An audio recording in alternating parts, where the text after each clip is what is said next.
Hello and welcome to Some of My Friends Read Comics. We've got Chris. Call me Dax Corpson. Great. We've got Vince. This is not the podcast you're looking for. And I'm Kia. Hello.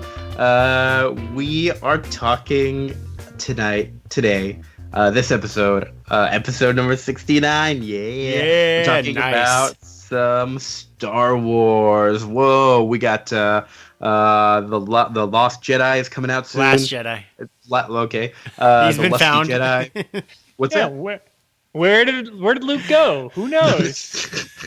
We're talking about so that's coming out. So we figured we'd read some Star Wars, but you know what? We figured we'd go back to the well, to some classics, some guaranteed good comics. Like we've had some some pretty bad luck with some not too great stuff the last few episodes that we picked. We figured let's go to a guaranteed good thing.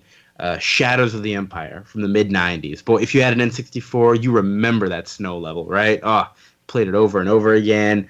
Because you couldn't get past the other levels because they're too. Yeah, I was gonna say I remember nothing else about that game. I remember trying to jump around on some kind of. I might have had a jetpack, but I don't know. Yeah, like I only played something. the first level. It's a third-person shooter platformer with a single analog stick, made concurrently with Super Mario 64, so it didn't learn any lessons from it. It's fucking terrible. It's terrible. But that first level is like maybe one of my favorite levels of any video game of all time. That right? Hoth level, yeah. I mean, they just expanded on that level for the Rogue Squadron and Rogue Leader games, and those are much better. Those are much better. This all sounds wonderful. But for those of us who didn't really expand past Shadows of the Empire beyond that one level, it was part of a whole big thing where LucasArts basically wanted to do another sort of prequel movie that took place between Empire Strikes Back and Return of the Jedi. And so they literally did like as much as they could to make another movie short of making a movie. They had a book, they had a video game, they had a soundtrack for the book, they had like toys, they had all this stuff that went out. They had a junior novelization of the book. Like there's so much, everything. And like I don't know what I guess all the different aspects sort of told a different part of the story of Shadows of the Empire, which is kind of the just the different sort of bad guys that hang out in the Empire. Also showing how they got from Empire to Return of the Jedi, I guess. I don't really know what else of importance is supposed to happen. Basically it shows how Han Solo gets to Jabba, and then how everybody gets to Jabba's palace subsequently, and then tries to tell another story on top of that. And then the video game, and this is what confused me about the video game, because I read the book first. I got the book for my birthday in 96. Ooh, congratulations. Thank you. And so I read all of that, getting pumped for the Nintendo 64 game. And Dash Rendar really isn't in the novel that much. And apparently Dash Rendar is the main character of the video game, right? He's like a smuggler type guy. He's a kind of Han Solo stand-in because Han Solo is obviously frozen in carbonite. Right. And he's the main character of the video game. And you can see throughout this comic, he just kind of pops in. And I was like, hey, there was Dash Rendar. You want to come along with us? No, I got video game stuff to do, bro. Yeah, pretty much. I thought he was going to be a bigger character because he's the main character of the video game? Yeah. Well, also because, this is a prequel thing, right? It takes place between two movies that I have seen. And so I'm like, all right, well, we know that no terrible fate is going to befall these characters. So we've got to have some other characters to care about to see what happens to them. Because otherwise I won't be surprised by anything, right? And so when Dash Rendar showed up, I'm like, oh, here he is. Okay, here's the guy. And yeah, then he just leaves. I'm like, okay. There were a few other new characters that we were supposed to kind of care about. There's Jix, is that his name? He's Darth Vader's lackey. Who's not in the pros, but he's not in the prose book though, or barely. Definitely not as big of a part as he is here. But I was like, okay, we're supposed to care about him. We've got some like big scenes of him like infiltrating Jabba's dudes. And I mean, it all kind of amounts to a whole bunch of nothing. It's just like, Darth Vader, I've found the information that the reader already knows, and I've reported it to you. And that's the extent of my job here. It's funny, too, because I feel like that character is in my favorite scenes of this comic. Yeah, you're absolutely right. It is some of the best scenes. He's like in a cool. Well, I mean, we'll get to that when we get to the actual story itself. But yeah, it's some really fun stuff. And then there's also Shizor, I think is how you're supposed to say it. Is that it? I was Good saying job Zizor pronouncing. in my Yeah, head. yeah. I said Zizor. I think the prose novel explains how his name is pronounced, which is Shizor, and so I've always known him as Shizor. I don't. The video game doesn't have voice dialogue, Chris. So how did you know that was how his name was pronounced? A little thing called YouTube. Ah, Oh, very nice. Yep. I did a little research, and I was like, who's this guy? And I learned how to say his name and that he might come back in the new universe because he was erased from existence. yeah. Oh, Although okay. technically, Dash Rindar's ship is in the special edition of Episode 4. Oh, So is Dash Rindar canon or not? Who can never be sure? who can never be sure? So yeah, we've sort of danced around it, but yeah, who would expect that a mid-90s licensed comic might be less than perfect? But yeah, this thing is less than perfect. I don't really know what the main story is, other than that Prince Shizor is trying to gain some power with the Emperor, and is trying to do so by killing Luke Vader, or like putting a hit out on. Sorry, not Luke Vader. What am I talking about? Luke Skywalker. Same He didn't thing. convert. Same thing as his dad. Yeah. So he wants to be the hand of the king. Right. You Game of Thrones nerds out there. And so he puts a hit out on Luke Skywalker, and he says, "But I'm going to blame it on Darth Vader." And when they find out that Darth Vader had his son killed, he's going to be in trouble, I guess. I don't know. I don't know what his plan is, but that's the plan. It's not hard to prove that Darth Vader's a fuck up. Like really, Yeah. I think it's a two-part plan of one, I hate Darth Vader, so I'm going to kill his son for spite. And two, I'm going to say everybody's going to think he did it, so he's going to look like an idiot. That's pretty much it. There's no real plan here.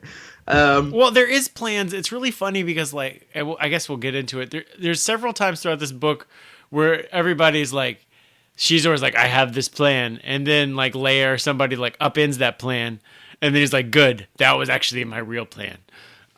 Yep.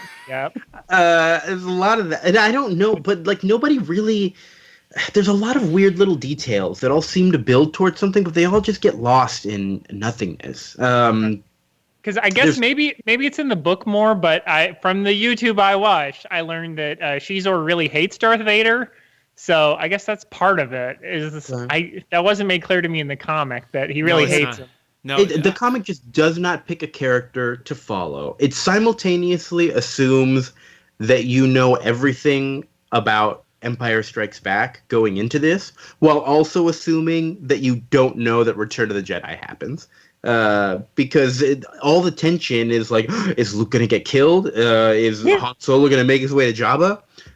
What's going to happen? It's like, okay, no, we know what's going to happen. Don't worry. Which is fair enough, because I've seen Empire Strikes Back like 10 times and Return of the Jedi like 3 times, because I don't like that movie very much. That's fair, I guess. I mean, there are points where it's kind of like, this is going to tell you an interesting way of how this happened. Like, let's just go to the first issue. Sure, yeah. You know, like Luke and Leia are trying to find Han, and then they're randomly discovered on their way to Tatooine. They're like, fuck yeah, we know he's going to Tatooine. Like, we'll go get Han there. And then there's like a space battle, and then they get separated, and so they have to like, oh well, we got to fix our ships, and that's why Lando's going to get there first. And it's like, okay, that makes sense.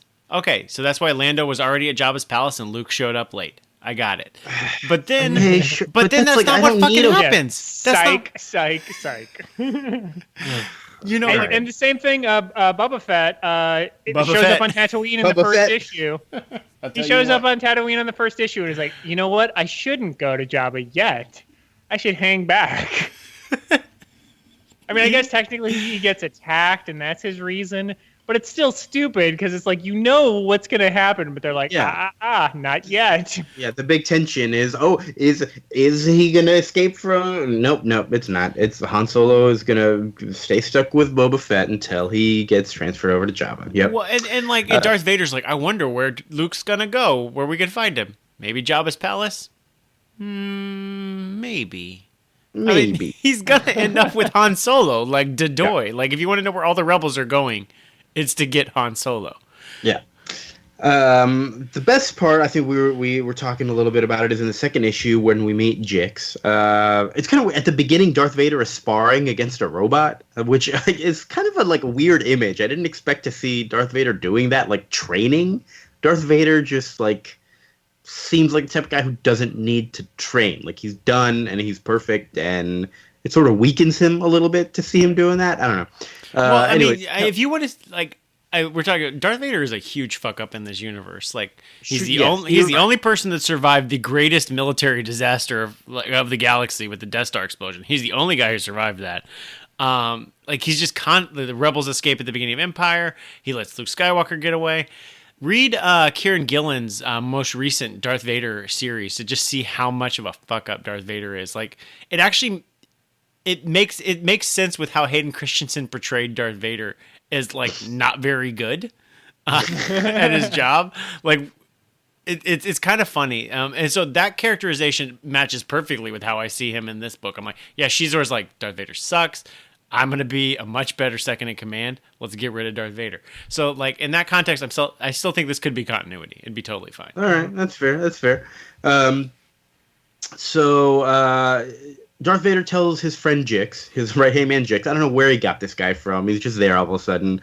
And he says, hey, go infiltrate Jabba because I want to know what? Why does he get him to infiltrate Jabba? I can't. I think because he knows Han Solo's headed that way, and so he's like, I want a man on the inside to tell me what's going on with Jabba.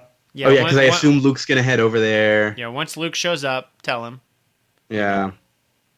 We see the good guys again. They're constantly just running into random Imperial people, and it's all right, we gotta fight. They almost get killed by Black Sun, which is that's right, okay. Which is Shizor's crew. So Leia's like, let's split up and let's figure this shit out. And then also, all the bounty hunters are mad at Boba Fett, and I do like Bosk. He's the dinosaur one. I always like seeing him. That guy's cool. I also there's one point there's a cool bat dude. I love that bat dude. I don't know his name, but I love him. The unnamed, because Boba Fett asks him his name, and he's like, I won't fall for that. So we never learn. But he falls for some other dumb shit, and he dies. Poor guy.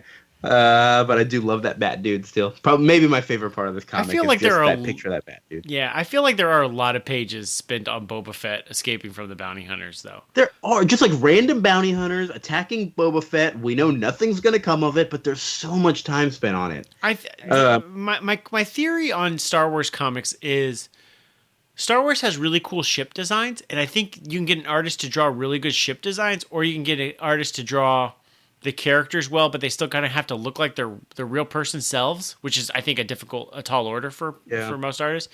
But most artists can't do both. They can either draw the ships really well, or they can draw the people really well. And it's unfortunate. I think this artist maybe drew ships really well. Yeah, and they look really good, and I think that's why they waste a lot of time on them. But also, if you remove every single ship battle from this comic, all 6 issues, it doesn't change the story at all. There's so many of them, and they are not essential. It's just all right, let's pad this issue with some more ship battles, and all right, cool. They do read super fast, because you're like, oh, good, Wedge blew up the ships, I guess. It's just there's no way to dramatically tell a ship battle in comics without it being 100 pages long. Right. Yeah. Leia and Chewie have a plan where they are going to go talk to Prince Shizor. They have to dress up, they have to get disguised. There's some what is this lady? There's a lady droid who helps I don't know where she came from. She shows up for a page to help disguise them, and then she's gone. And isn't that Shizor's lady droid? Yeah. Oh, is that it? Why is she disguising them so they can get past whoever to get to Shizor? Because it's all part of his master plan, obviously. It's so they're dressed up for a page, and then they're all right, we're at Shizor now. Time to take off these costumes. Well, it's the cover of issue 3, isn't it, or one of these issues? I think it's issue 4 when Chewie has a flat top.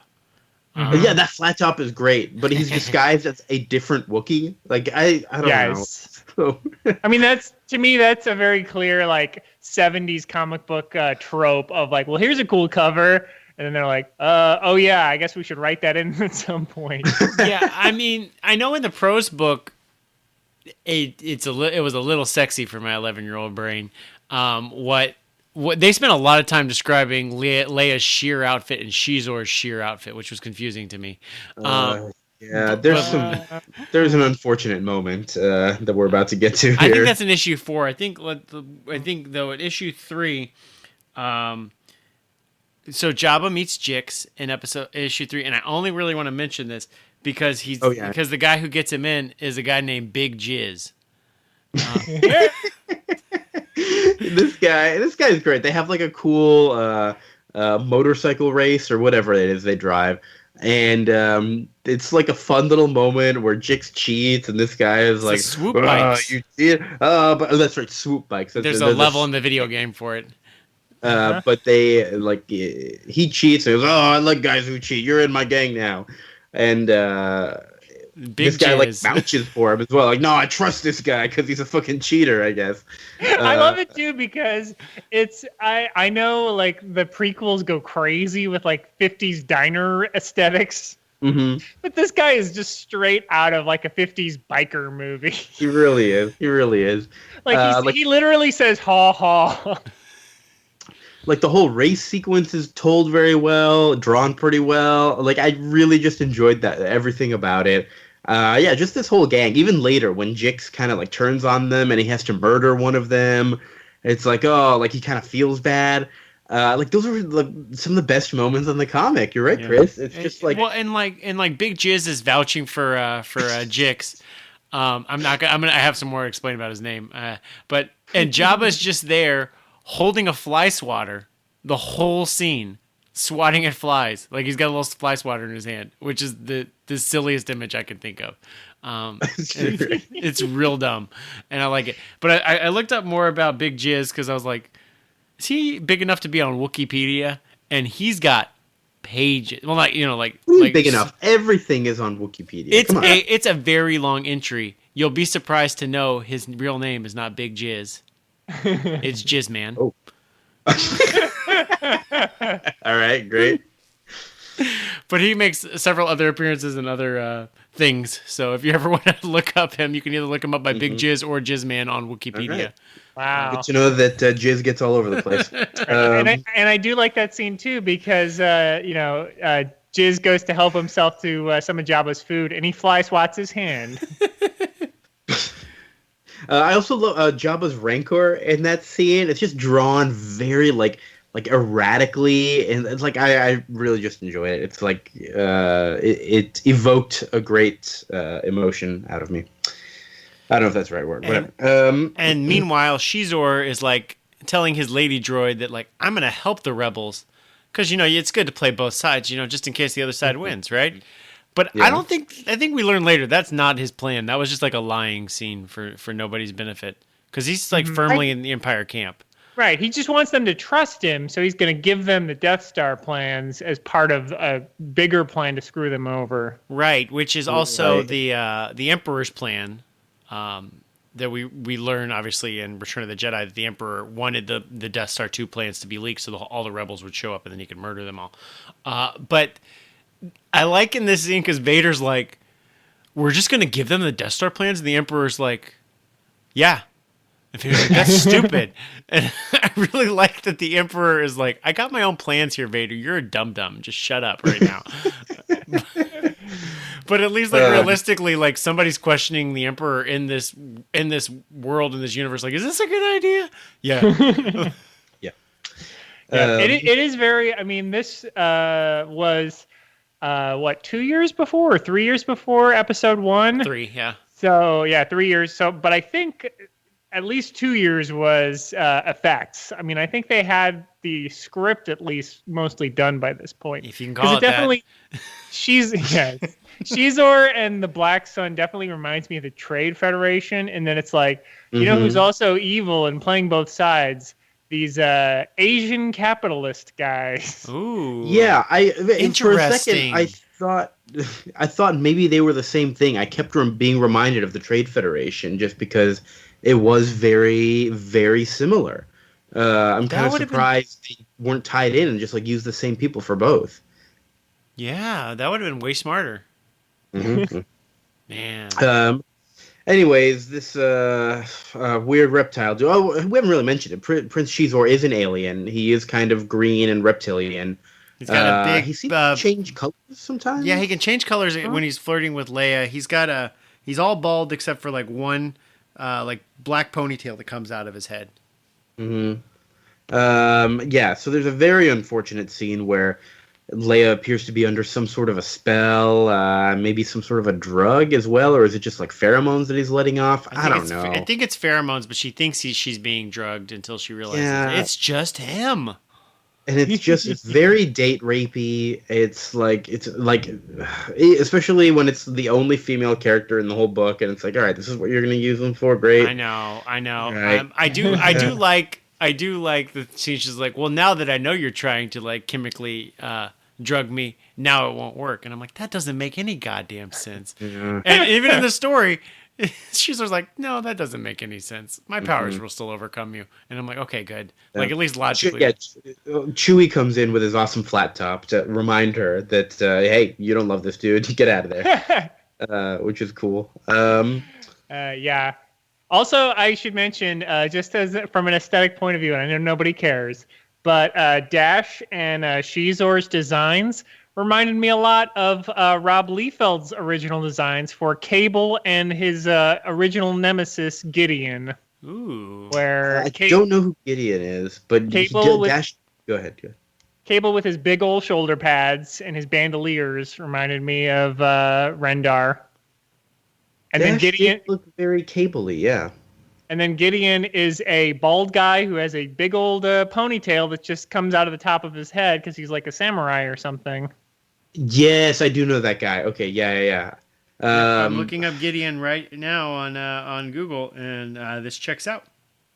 Yeah, those weird long single ponytails are the weirdest like hairstyle that I've seen in comics. That's got to be real hard to maintain. Like you got to shave like every day, right? Mm-hmm. And be like perfect around that ponytail when you're shaving. Gotta be. Sounds tough.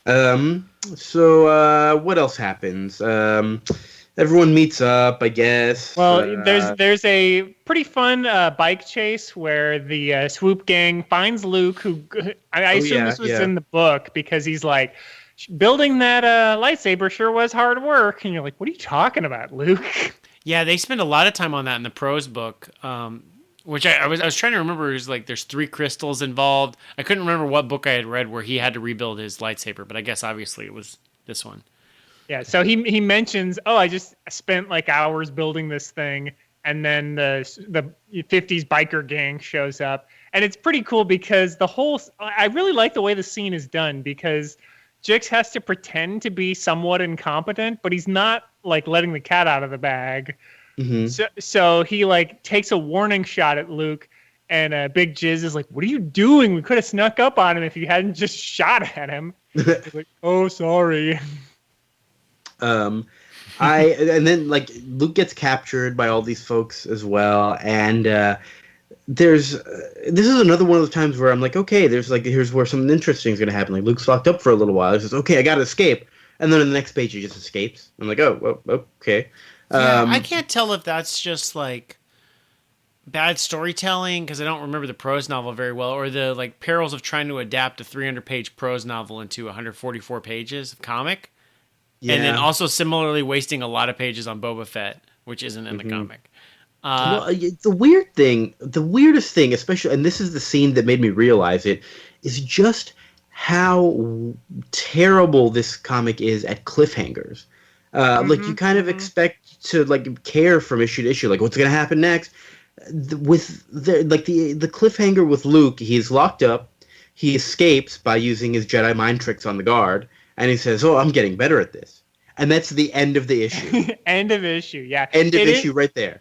It is like they wrote, like they just straight adapted the novel, and then were like, well, cut it up into 30-page chunks, I guess. Yeah. There's also some of the big splash pages, like when we first see Darth Vader and we first see Leia meet Shizor. It's always like, here's this big person in conversation. Here's this character in conversation. It's always just like talking, and it never feels big and dramatic the way you would expect a splash page to. It's just like, I'm here and I'm talking kind of normally. It was very like a lot of strange things. It also thinks, it's very strange to me because it's not like we've spent 30 pages with Dash Rendar or whatever. So seeing Luke Skywalker, you're like, oh wow, that guy. It's like literally the first issue of the book. Like, yeah. It's not like, oh wow, Darth Vader's in this. Like, we know.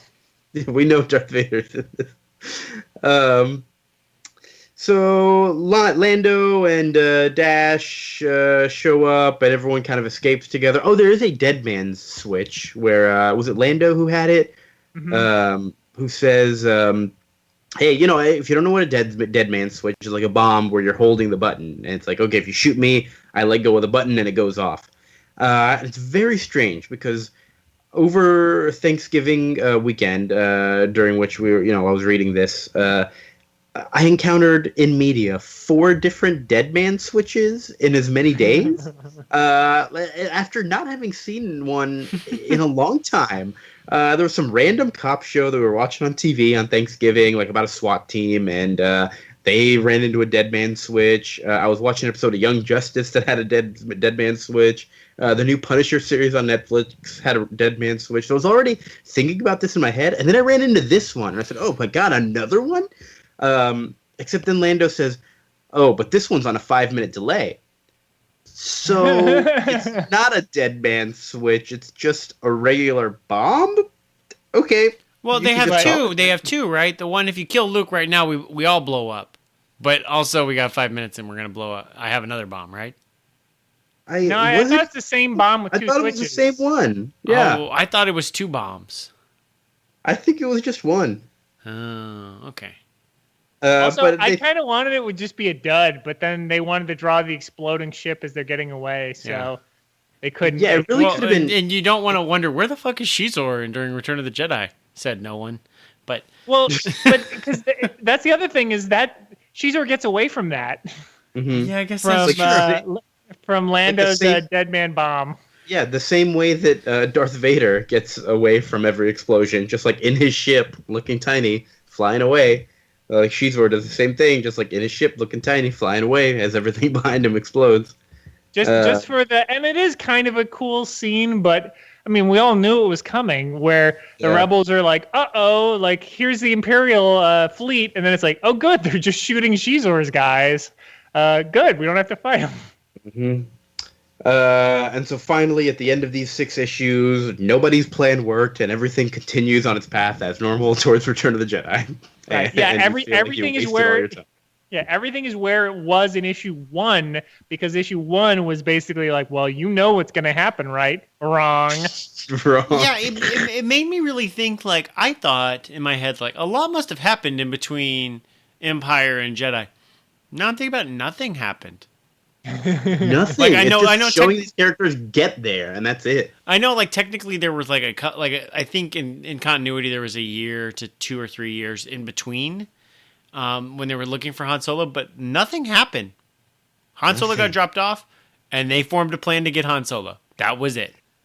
Mm-hmm. Vince, did the prose novel follow one character specifically, or was it kind of jumping all over the place? It was like how the movies and the other prose novels are, where they jumped around.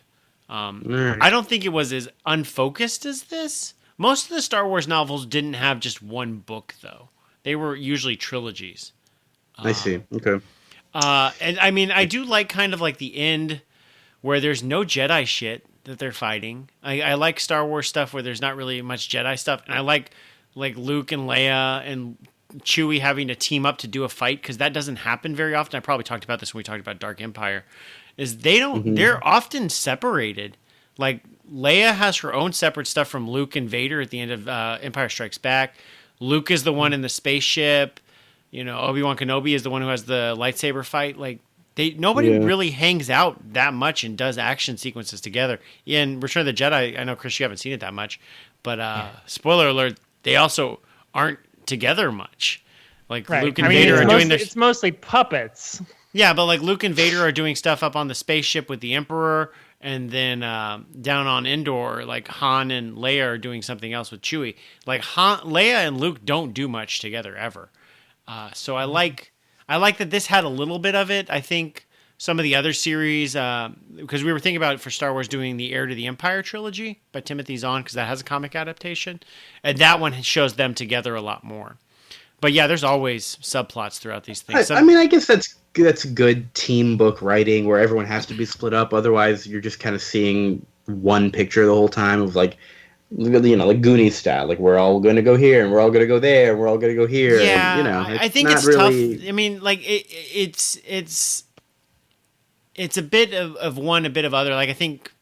I'm trying to think. Stranger Things, I think, splits up its cast. Lost definitely split up its cast as it went on. Battlestar Galactica. I think a team book has to.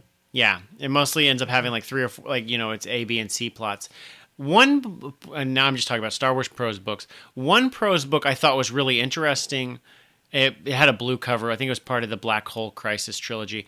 But the second one, instead of breaking up scenes between like Leia's plot, Luke's plot, and Lando's plot, it instead spent its first 100 pages on Lando, its second 100 pages on Leia's plot, and its last 100 pages on Luke's plot. And so they didn't overlap at all. You just got a straight 100-page short story for each one, as opposed to jumping chapters, which was really weird. And they only did it for one book of the trilogy. But I thought that was an interesting way to do it. All right. If I can be completely honest with you, I barely care about Star Wars lore, and so even in just like the main movies, and so the prose novels, I'm like, yeah, totally pass. It's a lot to read. I don't know how I read so much of it. Which it's strange. I love expanded universes, and I think that's one of the things I realized about myself, and like I just love world building and. Exploring all these different elements of these worlds. And for whatever reason, in the Star Wars universe, all these details just feel so lost and unimportant and tacked on. And so it's led me to the point where I just kind of don't care. Like, I'll watch the movies and I'll enjoy them well enough, I guess, but I don't care about Star Wars. Yeah, I'm saying heresy. I don't care about Star Wars. I like the characters and I like the world, but like plot-wise, there's not many plots within Star Wars. It's usually them stopping a MacGuffin that can blow up a planet. And that applies to 4 of the 8 movies, maybe?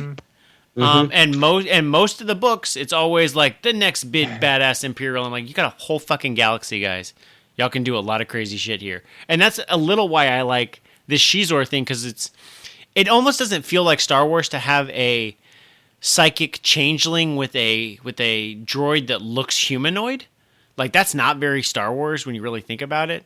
It's really not. Yeah, it took me. It sort of gave me pause when I saw that. Yeah. Like, that makes sense in like the Marvel space verse, but not really in Star Wars. But then I'm like, more of this, please. Like, it's at least not the next great Imperial Emperor clone or some type of megalomaniacal genius like that. At least it's a little different. But it's still smartest guy in the room trying to do machinations to fuck over our heroes. So it's really ends up being the same plot over and over again. Yeah. Yeah. And I think there's an interesting story in this. It's just that I think it's buried under the fan service of there's just so much with Boba Fett and with Luke and Leia, where it's just like they don't have anything to do in this story. I mean, they're just here because you're like, oh yeah, those are the guys. Like I said, I like the scenes with Jix and his biker gang so much more. Well, if this whole thing had just focused on Jix from start to finish, like actually introduce us to him and tell us who he is, actually give us a reason to care about him. And also, after that, you can surprise us because we don't know who this character is, and anything can happen to him. That's just such a better way to tell a story, right? And without giving us all this information of being like, oh, but like everyone thinks that Darth Vader is doing this, but actually it's the Black Sun. So then when he finds out, the reader already knows, so it's not a surprise. And the fact that Darth Vader is personally, like, literally standing next to him and is like, hey, can you go do this? Is like, it just doesn't even make sense to me that Darth Vader would personally send this, like, low-life scumbag. Yeah, I want to know how that guy got in the room with Darth Vader. That's what I want to know. I want to see that comic. Yeah, where it's like, I think Shadows of the Empire needs a prequel. Yeah, where there it's like, is one, but or there was going to be one. Oh God! But who is this guy, and why isn't Darth Vader like a million billion miles away, being like, hey, remember when I saved your life? Now you owe me forever. Like that's at least something where he's, you're like, oh, like whose side is he on? And you could do the same thing with Dash Rendar, even though he is kind of just a boring, like a homeless man's Han Solo. Where he's like exactly like Han Solo, but a little different. He's like, well, I'm only in it for profit, babe, and leaves at the end of the first or the second issue. But then in the last issue, he's like there fighting with them. So like it's just Han Solo, but less charismatic, I guess. I don't even know how it's possible to be less charismatic than Harrison Ford, but he's a block of wood. I still am just so confused as to how Han Solo got to be such a popular character. It's very strange to me. Very strange. I think there's an interesting idea here, but just the way the story is told it just flattens it and it takes all the suspense out because it's like it's a very.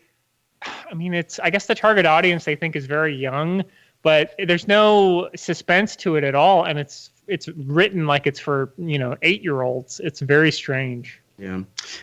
One thing we haven't talked about is the writer and the creators, I guess. Pencils who drew this thing, Killian Plunkett. Is that his name? Did a pretty good job. Writer was John Wagner, co-creator of Judge Dredd. Look at that. That's all I got. And Plunkett, I think, still works for Lucas, or he did for a long time. He worked on like the Clone Wars show and some other stuff. Oh, interesting. So, okay. So he had a long career doing Star Wars stuff. I thought his stuff was fine here. It reminds me a little bit of Walt Simonson, who did the Star Wars comic in the 80s, I think. Yeah, it's coloring the Archie Goodwin era and stuff like that. Yeah, it reminds me a lot of that, which is nice. It felt like it belonged in that era of comics, which I enjoyed. Mm-hmm. Those comics are not great, but the art is fun. Mm-hmm. Yeah. Cool. Well, I think that's everything. Anything else to say about there is a sequel to Shadows of the Empire. Is that the prequel that you were talking about? No, the prequel got canceled, but there is a sequel. I had a little, like omnibus that Dark Horse released, and I don't know what happened to it. I probably just didn't like it enough, and I'm like, I'm done with this. So I read it, but I don't remember anything about it. Yeah. I will not continue this. I think Marvel has probably released them now since they own. Yeah, it's all on Marvel Unlimited now. If you really want to read it, I don't think it's like Shizor coming back with like a robot eye or anything like that for revenge. Oh gosh, all right, good. All right, so we're done with this. I'm done talking about Star Wars. Is it Shizor's long lost twin sister who is out for revenge? Ooh, I do think there is a lady that is doing something out for revenge. I don't remember what though. Right. Oh, Vince, you're probably since you don't like Jedis very much, I bet you're really gonna like Episode 9. Since Episode 8's gonna have no more Jedi. It's time for the Jedi. They're all gonna to get end. lost. Yeah, they're all gonna get lost, and Jedi are gonna end, and so Episode 9 is just gonna be Wookiees. That'd be a Wookiee mistake. That reminds me. Before we move on, we skipped over it, so I'm gonna go for in it. honor of Vince's terrible joke. When Boba Fett is the bounty hunters lock him up in his own ship. They're like, put him in his own cell, and I was like, now he's slave one. Oh God! All right. And I had no one to share this with. I had this thought, and I was like, "This is so stupid." Yeah, all right. I'm glad you shared it. That's though, Chris. Thank you.